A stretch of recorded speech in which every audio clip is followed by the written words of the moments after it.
Strategies ako. Alright? So, hindi ka naggagawa lang ng activities, hindi ka naggagawa lang ng operations. You are a strategist. At ang strategies po, ito. So, define natin ang strategies.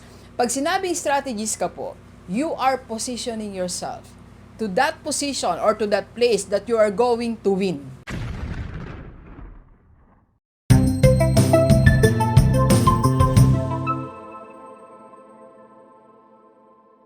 Okay, delivers, pag-usapan natin lahat ng may negosyo.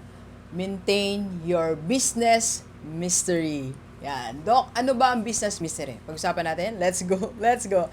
Alright, so tanong ko, sa lahat ng mga may negosyo, yung bang 100% operations mo, nasabi mo na ba sa social media? Nakwento mo sa kaibigan mo, nasabi mo sa kliyente mo, nasabi mo sa empleyado mo, o nasabi mo sa iyong mga business partners? Alam mo ba na dapat 20% of your operations ay hindi nalalaman ng madlang people? Yes, that is what you called your business mystery. Alright, so Doc, paano? Anong gagawin natin? Ganito, natanong ka na ba ng mga kakilala natin, kamag-anak natin, kaibigan natin about your business na ganito tinasabi nila sa atin? Paano mo nagawa yon? Di ba? Meron tayong ganon, di ba?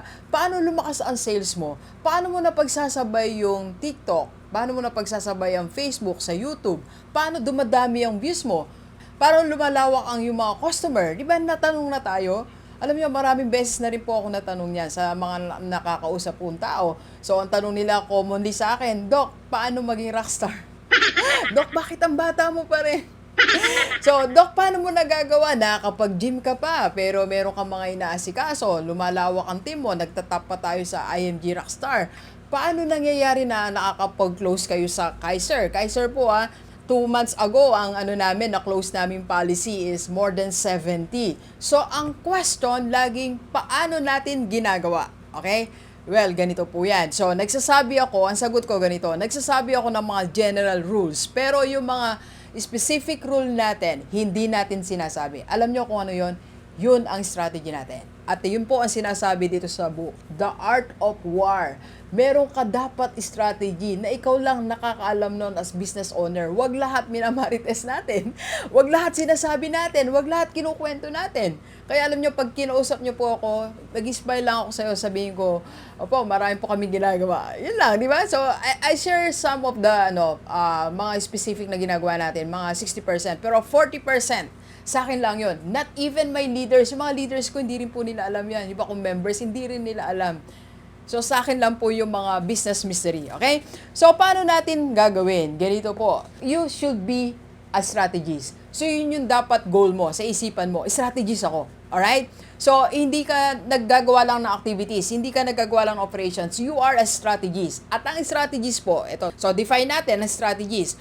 Pag sinabing strategist ka po, you are positioning yourself to that position or to that place that you are going to win. Yun ang strategies. Okay? So, inilalagay mo ang sarili mo, negosyo mo, na alam mong mananalo ka. Okay? And that's mystery.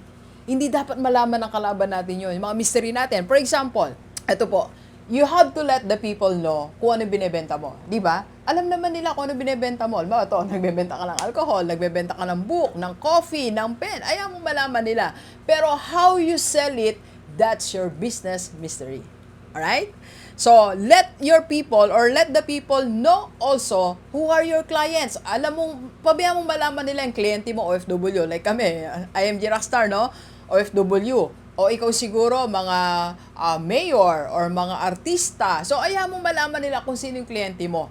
But, how you deal with each client, that will be your business mystery. Alright? And let them know also who are your partners. So, pabayang malaman nila, kapartner mo pala ang big brand na to. Like sa atin, no? Kapartner natin Inspire, kapartner natin yung iba pang companies, kapartner natin Sir RDR. Let's go, see you Sir RDR. Magkita uli kami. Belated happy birthday. So, marami tayong kapartners din. Pero hindi nila alam kung anong pinag-uusapan namin, kung ano yung deal namin ng mga partners namin. And that's my business mystery. That's your business mystery. For example, kami ni RDR, nag-usap kayo ng birthday niya, 30 minutes po yun. Na alam ko, very precious sa kanya yung time. Pero binigyan niya ako ng time. So, meron kami dinidiscuss na yun, business mystery. So, ikaw din, pag may nakausap ka, yung malaman nila, ilagay mo sa FB, I just talk to this business owner. Nagkaroon ako ng meeting dito sa Shangri-La. Nasa Palawan for a business meeting. Pakita mo yung ka-meeting mo. Pero, merong mystery. What is that? Okay? Anong napag-usapan? Ano ang mga deals? Nandun ang mystery sa deals mo sa business partner mo. Okay?